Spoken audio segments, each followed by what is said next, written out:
தமிழ்நாடு இரண்டாவது ஆண்டாக இரட்டை இலக்க பொருளாதார வளர்ச்சியை எட்டியுள்ளதாக முதலமைச்சர் ஸ்டாலின் மகிழ்ச்சி தெரிவித்துள்ளார்.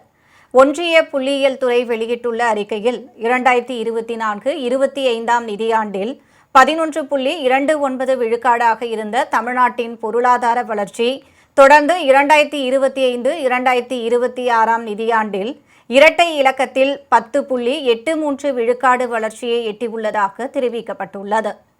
2024-25 31.19 லட்சம் கோடியாக இருந்த தமிழ்நாட்டின் மொத்த உள்நாட்டு உற்பத்தி மதிப்பு 2025-26 35.29 லட்சம் கோடியாக உயர்ந்துள்ளதாக அதில் தெரிவிக்கப்பட்டுள்ளது.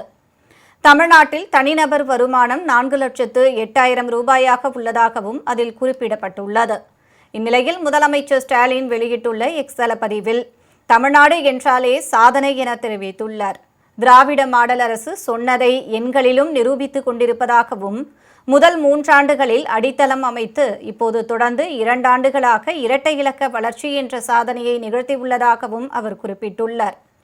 சிறப்பான நிர்வாகத்திற்கும் உழைப்பால் துணை நின்ற தமிழ்நாட்டு மக்களுக்கும் நன்றி என்றும் இது தொடக்கம்தான், மக்களின் துணையோடு இன்னும் பல உயரங்களை அடைவது உறுதி என முதலமைச்சர் கூறியுள்ளார்.